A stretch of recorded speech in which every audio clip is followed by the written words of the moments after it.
अस्सलाम वालेकुम फ्रेंड्स, आप देख रहे हैं एच ग्लोबल यूट्यूब चैनल। इस वीडियो में हम ट्रेडिंग पेयर्स के बारे में बात करेंगे कि कितनी टाइप्स के होते हैं ट्रेडिंग पेयर्स और किन ट्रेडिंग पेयर्स में आपको ट्रेडिंग करनी चाहिए और किन लोगों के लिए कौन सा ट्रेडिंग पेयर बेस्ट है। तो चलिए शुरू करते हैं। सबसे पहले अगर आपने मेरा यूट्यूब चैनल सब्सक्राइब नहीं किया तो सब्सक्राइब कर लीजिए, साथ ही बेल आइकन पे ऑल पे क्लिक कर लें ताकि मेरी कोई भी न्यू वीडियो है इसका नोटिफिकेशन आपको इजीली मिल जाए। अब हम बात करते हैं ट्रेडिंग पेयर्स कितनी टाइप के होते हैं। देखिए, पहला जो ट्रेडिंग पेयर होता है वो होता है क्रिप्टो करेंसी पेयर, जिसमें आपके बिटकॉइन, अथेरियम, रिप्पल, आपका कार्डानो, आपका अदर जो है बाइनांस कॉइन वो आ जाते हैं आपके, ठीक है, कि जिसकी वैल्यू सेम नहीं होती, अप एंड डाउन हो रही होती है, ठीक है, वो किसी न किसी ब्लॉकचेन पर होती है, ठीक है। एक ये चीज़ हो गया। दूसरा जो आपका पेयर होता है वो होता है स्टेबल कॉइन का, यानी जिसमें आपकी जो वैल्यू है वो आपके $1 के इक्वल ही रहती है स्टेबल कॉइन के अंदर। अब वो डॉलर बैक भी स्टेबल कॉइन हो सकता है या वो आपकी अदर फियाट जो आपकी फियाट करेंसी है उसका बैक का भी एक कोई स्टेबल कॉइन हो सकता है। जैसे यहाँ पे USDT, USDC यूएस डॉलर के पे बैक पे है, तो कहीं आपका INR का भी हो सकता है, PKR का भी हो सकता है और आपका पाउंड का भी ऐसा स्टेबल कॉइन होता होगा, ठीक है। फिर उसके बाद हम बात करें, जो तीसरा हमारा पेयर बनता है वो बनता है हमारा फियाट करेंसी का, ठीक है। यहाँ पर अगर हम एक्सचेंजेस पे आए, यहाँ पे फियाट पे जाएं तो यहाँ पर देखें AUD, BIDR, GBP, RUB, तो TRY, ये सारे फियाट करेंसीज हैं जो आपकी नेशनल करेंसीज हैं, ठीक है। तो ये जो फियाट करेंसी है इसके पेयर कुछ ही एक्सचेंजेस पे अवेलेबल होते हैं, हर एक्सचेंजेस पे ये अवेलेबल नहीं होते। तो चलिए शुरू करते हैं। सबसे पहले हम जो है वो क्रिप्टो करेंसी से बात करेंगे, क्रिप्टो करेंसी पेयर से बात करेंगे, ठीक है।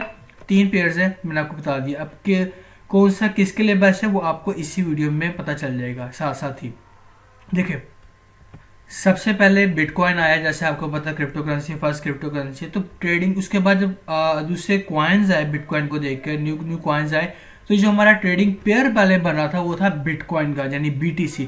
मिसाल के तौर पर आप यहाँ पर देख सकते हैं 1 इंच स्लैश BTC है, ठीक है, यानी ठीक है 1 इंच BTC। अब BTC में पेयर्स में आते थे, ठीक है। जब से स्टेबल कॉइन आए तो लोग स्टेबल कॉइन की तरफ चले गए, लेकिन हम BTC की बात कर रहे हैं, इस टाइम क्रिप्टो करेंसी की बात कर रहे हैं, क्योंकि पहले ऑप्शन ही सिर्फ BTC था, तो इसलिए पहले BTC में ही लोग ट्रेडिंग करते थे।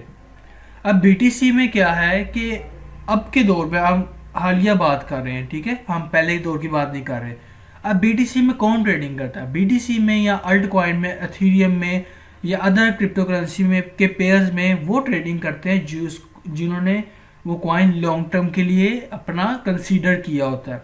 मिसाल के तौर पर मैंने ये तय किया हुआ है कि मैंने जो है ना वो अपने बिटकॉइन इंक्रीज करने 2024-2025 के बुल रन तक के लिए, ठीक है। तो मैं क्या करूंगा, बजाय कि मैं USDT स्टेबल कॉइन में ट्रेडिंग करने के बजाय मैं बिटकॉइन के पेयर्स में ट्रेडिंग करूंगा, ताकि जो मेरे अगर इंक्रीज हो रहा है, मुझे प्रॉफिट हो रहा है, तो वो मेरा बिटकॉइन के अंदर ही हो, मेरे बिटकॉइन ही मेरे पोर्टफोलियो के अंदर ऐड ऑन हो, ठीक है। तो इसलिए मैं बिटकॉइन के अंदर ही ट्रेडिंग करूंगा। अब बिटकॉइन के अंदर मसला क्या है, बिटकॉइन के अंदर जो है वो आपकी प्राइस एक्शन को जज करने के लिए थोड़ा सा ना आप थोड़ा मुश्किल होता है। मिसाल के तौर पर यहाँ पर देखें 0.0003153131, ठीक है, इस तरह करके जो आपकी वैल्यूज आती है ना उसको थोड़ा सा आपको एनालाइज करने में थोड़ी सी मुश्किल होती है, ठीक है। बिटकॉइन के अंदर ये होता है, लेकिन जिन्होंने लॉन्ग टर्म के लिए रखना होता है बिटकॉइन या कोई भी अल्टकॉइन, एथेरियम हो गया, तो वो फिर उनके लिए ज़्यादा इशू नहीं होता, फिर वो जो भी है मैनेज कर लेते हैं। तो बिटकॉइन क्रिप्टो करेंसी के अंदर वो ट्रेडिंग करते हैं जिन्होंने लॉन्ग टर्म के लिए इस कॉइन को लेके चलना हो। दूसरा, इसके अंदर वो ट्रेडिंग करते हैं जिनको इसके अंदर से क्विक प्रॉफिट मिलता है। अब वो क्विक प्रॉफिट क्या है, ये प्लस पॉइंट है। मिसाल के तौर पर अब अगर USD में बात करें ना, कभी कभार ऐसा होता है क्योंकि बिटकॉइन की जो सतोशी वाइज चल रहा होता है, ठीक है, और हम यहाँ पर देखें, मिसाल के तौर पर मैं आपको समझाता हूँ ये चीज़। यहाँ पे ये थीटर में आए, यहाँ पर ये देखें, ये $1 है, इसके नीचे इसकी बिटकॉइन सतोशीज आ रही हैं, ठीक है। एथेरियम में इसकी जो भी गावी बनती हैं वो आ रही हैं, ठीक है, ये देखें। अब बाज़ औक़ात क्या होती है कि इन डॉलर टर्म में कोई भी क्रिप्टो करेंसी जो होती है उसकी वैल्यू मिसाल के तौर पर $1 है, ठीक है, $1 होती है, लेकिन बिटकॉइन पेयर के अंदर सिर्फ इस एक सतोशी के इंक्रीज होने से उसकी प्राइस होती है ना वो $1.01 भी हो जाती है। काफ़ी बार ऐसा होता है। तो इसमें लोग फिर क्या करते हैं, फिर वो अगर स्टेबल कॉइन से परचेज करते हैं, स्टेबल कॉइन के पेयर से परचेज करते हैं, कोई भी कॉइन मिसाल के तौर पर 1 इंच ले लेते हैं हम, ठीक है, 1 इंच ले लेंगे और उसको फिर बिटकॉइन पेयर के अंदर वो जाके सेल कर देते हैं, थोड़ा सा उनको ऐसे प्रॉफिट हो जाता है। तो ये 2 लोग इस तरह से हैं जो क्रिप्टो करेंसी के अंदर ट्रेडिंग करते हैं। ठीक है, आपको समझ आ गई। अब दूसरी बात करते हैं स्टेबल कॉइन की। ठीक है, अब स्टेबल कॉइन में क्यों लोग ट्रेडिंग करते हैं, जैसे कि मैंने आपको कहा पहले से बिटकॉइन था। अब बिटकॉइन के अंदर था कि जब अगर आपने डेली एक्सपेंसेस निकालने हैं, वीकली एक्सपेंसेस निकालने हैं या आपके मंथली एक्सपेंसेस हैं, तो उसके लिए आप अगर जब बिटकॉइन में ट्रेडिंग कर रहे होते थे तो बिटकॉइन की प्राइस इंक्रीज या डिक्रीज होने से आपके जो फंड है उस पर काफ़ी असर पड़ता था। इंक्रीज होने से तो आपको प्रॉफिट होता है, लेकिन मिसाल के तौर पर आपने यहाँ पे क्रिप्टो करेंसी परचेज की थी $100 की, ठीक है, $100 की यहाँ पर गई, $200 की आपकी हो गई क्रिप्टो करेंसी, आपने सेल कर दी, $200 आपको यहाँ पर मिल गए। ठीक है, आपने बिटकॉइन ट्रेडिंग कर रहे थे, आपने बिटकॉइन में कैश किया। ठीक है, अब बिटकॉइन की जो प्राइस है, मिसाल के तौर पर अब ये बिटकॉइन का चार्ट है, बिटकॉइन की जो प्राइस है वो एकदम डिक्रीज कर गई। तो और जो आपने यहाँ $100 में परचेज किए हुआ था वो आपकी बाइंग प्राइस से भी, जो आपकी एक्चुअल अमाउंट था उससे भी नीचे उसकी वैल्यू आ गई, $80 की आ गई, $90 की आ गई। तो इसमें आपको लॉस होगा। हाँ, अगर इंक्रीज करके तो आपको जाहिर सी बात है प्रॉफिट होगा, इंक्रीज करके जितना मर्जी करे। लेकिन इस रिस्क को कम करने के लिए, लॉस को कम करने के लिए जब स्टेबल कॉइन आए तो लोगों ने क्या किया कि यार ठीक है, एक पॉसिबिलिटी है कि हमें प्रॉफिट भी होगा, लेकिन हमें जो है वो नुकसान भी तो हो सकता है ना। तो उस नुकसान से बचने के लिए हम क्या, जो हमने अपने डेली, अपने वीकली, मंथली एक्सपेंसेस निकालने हैं उसके लिए हम स्टेबल कॉइन के अंदर जाएंगे।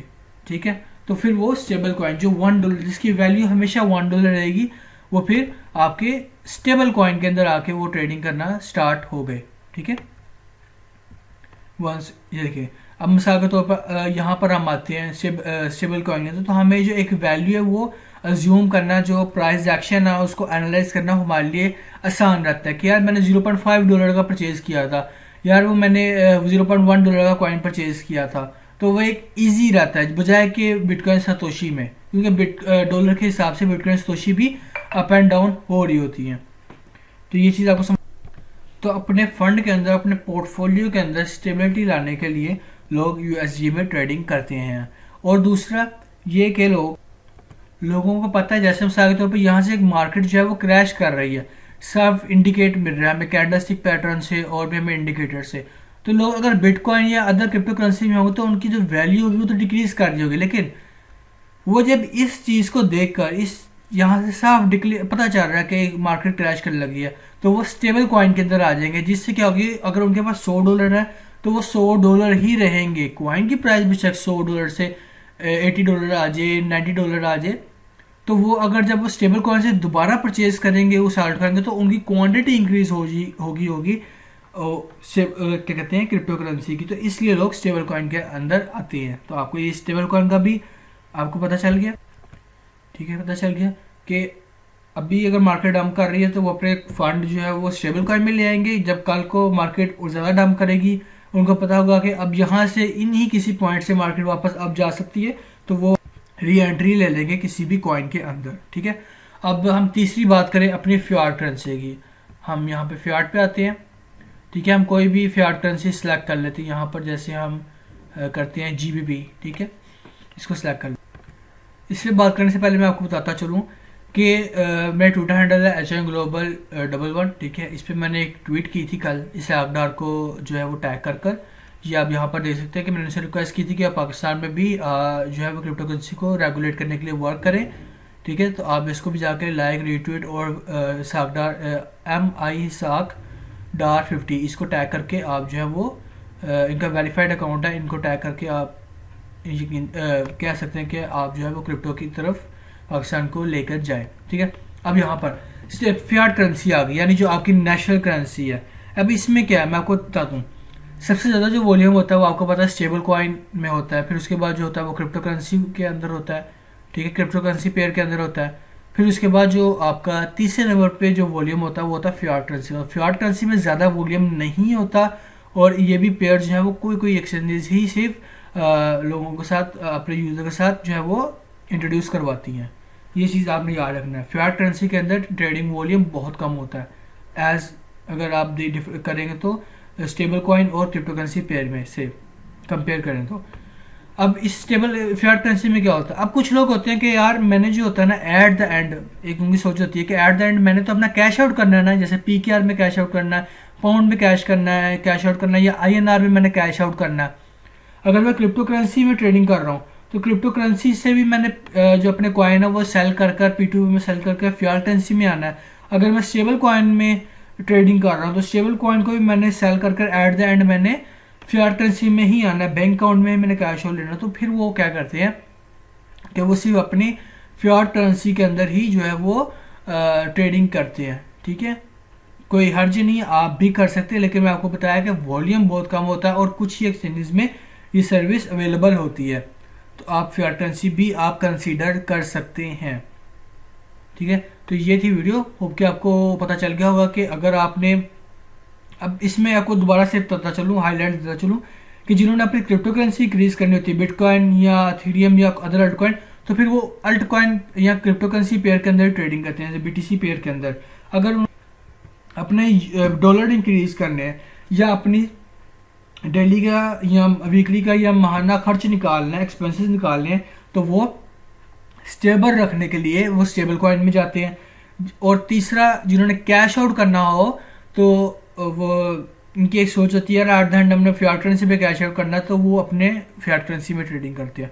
अब कुछ लोग होते हैं सिर्फ क्रिप्टो करेंसी पेयर के अंदर ही ट्रेडिंग करते हैं, कुछ लोग होते हैं USDT में ट्रेडिंग करते हैं, कुछ लोग होते हैं USDT और क्रिप्टो करेंसी दोनों में ट्रेडिंग करते हैं, और कुछ होते हैं सिर्फ जो होता है वो फियाट करेंसी में ट्रेडिंग करते हैं, या कुछ लोग जो जिनके पास स्किल ज़्यादा होती है वो तीनों के अंदर ट्रेडिंग कर रहे होते हैं। तो ये आप पर डिपेंड करता है। मैंने आपको बता दिया कि कौन सा पेयर किस लिए होता है। तो ये थी वीडियो। आपको क्या वीडियो अच्छी लगी चैनल को सब्सक्राइब कीजिएगा, वीडियो को आप शेयर कीजिएगा। मिलते हैं नेक्स्ट वीडियो में, तब तक के लिए।